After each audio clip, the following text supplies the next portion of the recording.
Всем привет, с вами Летов, и мы продолжаем играть за Stanley Parable. Давайте начнем игру.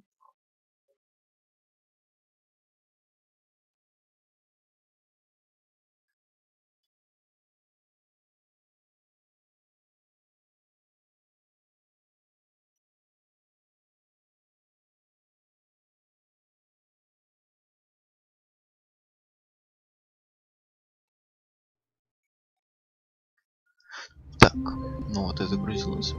Ну что ж, пошлите. All of his co-workers were gone. What could it mean? Stanley decided to go to the meeting room. Perhaps he had simply missed a memo.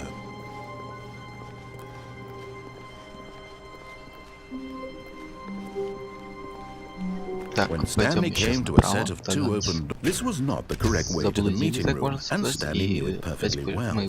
Perhaps he wanted to stop by the employee lounge first, just to admire it.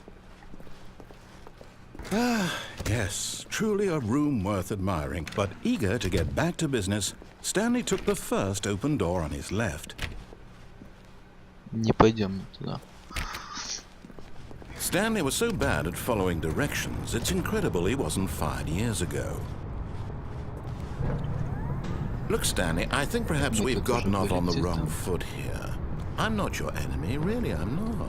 I realize that investing your trust in someone else can be difficult, but the fact is that the story has been about nothing but you all this time. There's someone you've been neglecting, Stanley. Someone you've forgotten about. Please, stop trying to make every decision by yourself. Now, I'm not asking for me, I'm asking for her.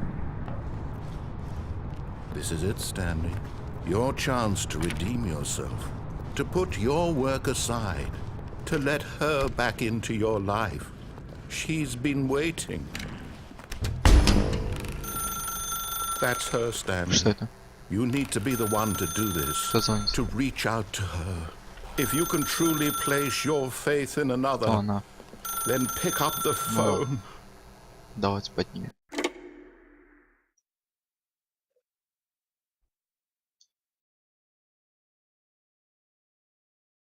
Где мы? Oh, Stanley, is that you? Hold on, sweetie. Sorry to keep you waiting. I'm just pulling the bread out of the oven. All right. Okay, there we go. All right, now, I want you to come in and tell me all about your day. Что?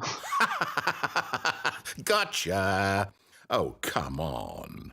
Did you actually think you had a loving wife who'd want to commit their life to you? Неужели нас I'm trying to затравили? make a point here, Stanley. I'm trying to get you to see something. Come inside. Let me show you what's really going on here.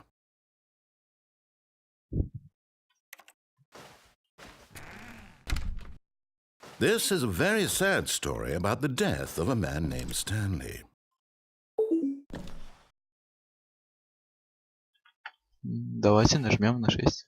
Stanley is quite a boring fellow. He has a job that demands nothing of him, and every button that he pushes is a reminder of the inconsequential nature of his existence. Look at him there, pushing buttons, doing exactly what he's told to do. Now he's pushing a button. Now he's eating lunch.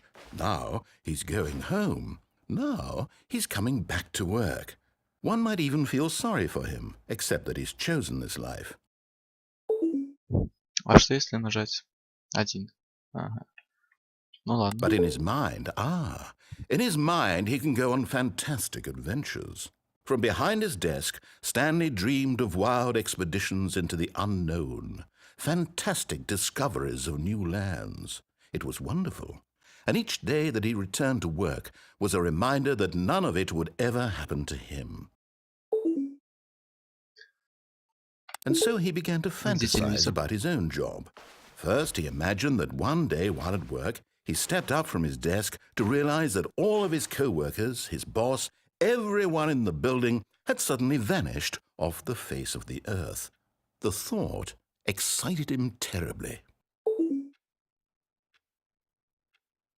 So he went further. He imagined that he came to two open doors and that he could go through either. At last, choice. It barely even mattered what lay behind each door. The mere thought that his decisions would mean something was almost too wonderful to behold.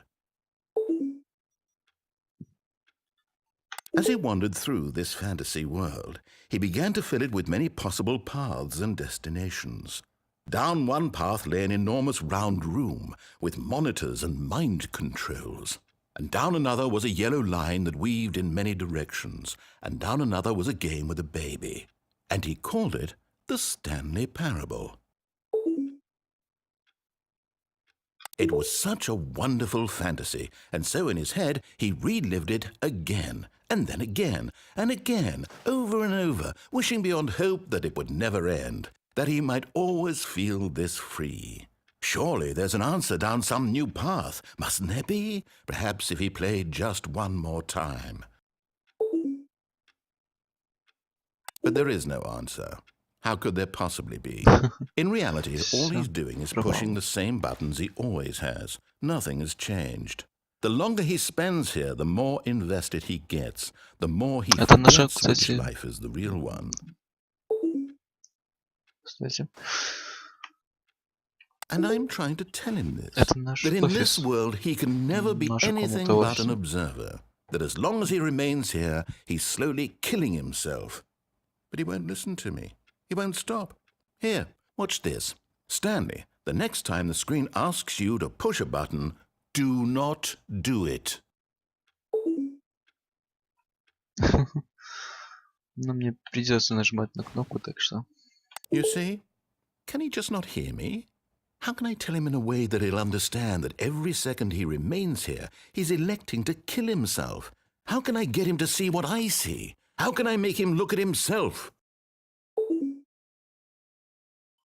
I suppose I can't, not in the way I want him to. But I don't make the rules. I simply play to my intended purpose, the same as Stanley. We're not so different, I suppose. I'll try once more to convey all this to him. I'm compelled to. I must. Perhaps, well, maybe this time he'll see. Maybe this time. And I tried again. And Stanley pushed a button. Пожалуйста, умрите. And I tried again. And Stanley pushed a button. And I tried. Ну что ж, нажали кнопку, и мы умерли, наверное. Да. Ну что ж, на этом все. Всем спасибо за просмотр. Всем пока.